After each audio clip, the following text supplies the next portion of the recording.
So I want to talk about the real world history of Buffalo Soldier, introduced at the end of the newest Black Panther issue 9 that just came out this week.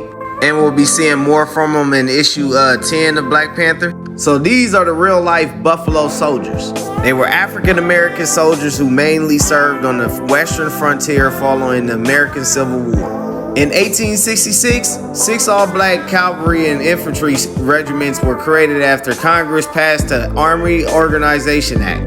Their main tasks were to help control the Native Americans of the plains, capture cattle rustlers and thieves, and protect settlers, stagecoaches, wagon trains, and railroad crews along the Western Front.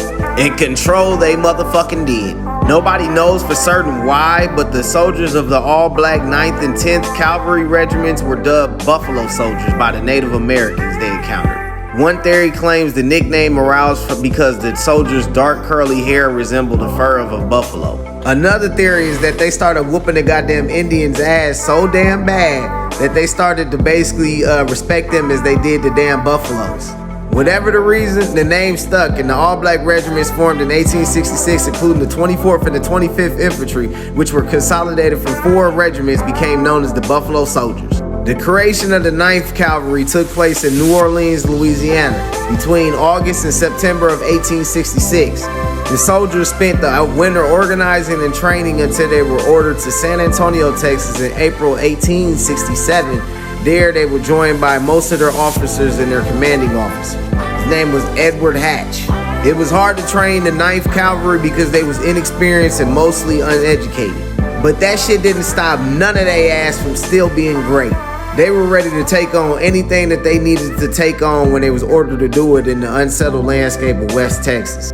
Their main mission was to secure the road from San Antonio to El Paso and restore and maintain order in areas disrupted by Native Americans, many of whom were frustrated with life on the Indian reservations and broken promises by the federal government. The black soldiers, facing their own terms of discrimination from the U.S. government, were tasked with removing another minority group in the government's name. The 10th Cavalry was based in Fort Leavenworth, Kansas.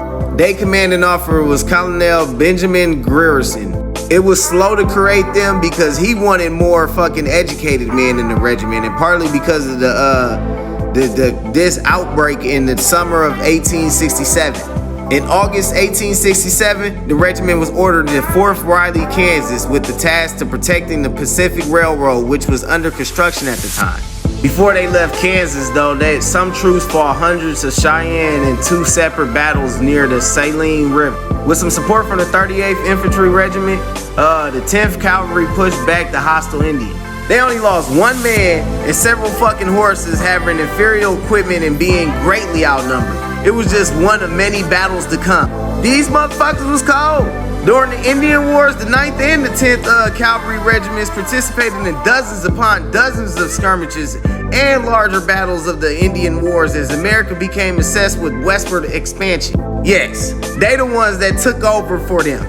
The 9th Cavalry was critical to the success of a 3-month unwritten campaign known as the Red River War against the Kawais, the Comanches, and the Cheyenne, and the, I don't even know how to say that shit. After this battle, the 10th Cavalry was sent to go join them in Texas. Troops H and I of the 10th Cavalry were part of a team that rescued the wounded Lieutenant Colonel George Alexander, and what remained of his group is scouts trapped in the sandbars surrounded by Native Americans in this river. A couple weeks later, the same troops engaged hundreds of Indians at Beaver Creek and fought so gallantly that they were thanked in the field order by General Philip Sheridan. Came to save their motherfucking asses. They were getting fucked up. By 1880, the 9th and the 10th Cavalry regiments had minimized Indian resistance in Texas, and the 9th Cavalry was ordered to Indian territory in modern-day Oklahoma. Ironically, to prevent white settlers from illegally settling on Indian land. The 10th Cavalry continued to keep the Apache in check until the early 1890s when they were relocated to Montana to round up the Creek. 20% of the U.S. cavalry troops that participated in Indian wars were Buffalo Soldiers, who participated in at least 177 conflicts. Buffalo Soldiers didn't only battle Native Americans, they also fought wildfires and poachers in Yosemite and Sequoia National Parks and supported the park's infrastructure. According to the National Park Service, buffalo soldiers billeted at the Presidio Army Post in San Francisco during the winter and served as park rangers in the Sierra Nevada in the summer. In the late 1890s, with the Indian problem mostly settled, the 9th and the 10th Cavalry and the 24th and the 25th Infantry headed to Florida at the start of the Spanish-American War. Even facing blatant racism and enduring brutal winter conditions, buffalo soldiers earned a reputation for serving courageously. They fought heroically in the Battle of San Juan Hill, the Battle of El Caney, and the Battle of I don't even know how to say that shit. The 9th and the 10th Cavalry Regiment served in the Philippines in the early 1900s.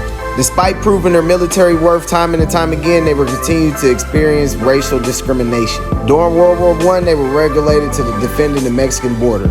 Both regiments were integrated into the 2nd Cavalry Division in 1940. They trained for overseas development and combat during World War II.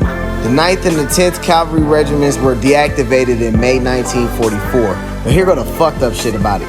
4 years later, in 1948, President Harry Truman issued Executive Order 9981, eliminating racial segregation in American Armed Forces. The last all-black units were disbanded during the 1950s. Mark Matthews, the nation's oldest living buffalo soldier, died in 2005 at the age of 111 in Washington, D.C. Buffalo soldiers had the lowest military desertion and court marital rates of their time. Many won the Congressional Medal of Honor, an award presented in recognition of combat valor that goes above and beyond the call of duty. Today, people can visit the Buffalo Soldiers National Museum in Houston, Texas, a museum dedicated to the history of their military service. Bob Marley and the Wailers immortalized the group in the reggae song Buffalo Soldier, which highlighted the irony of formerly enslaved people and their descendants stolen from Africa, taking land from Native Americans for white settlers. Now y'all know the real world history behind Buffalo Soldier and Marvel. I don't fucking like the name, but these motherfuckers was cold as fuck. It just showed how cold we was. Here goes some sources for y'all if y'all want some more information on them. And like I said, I can't wait till issue 10 come out so I can see what the fuck they finna do.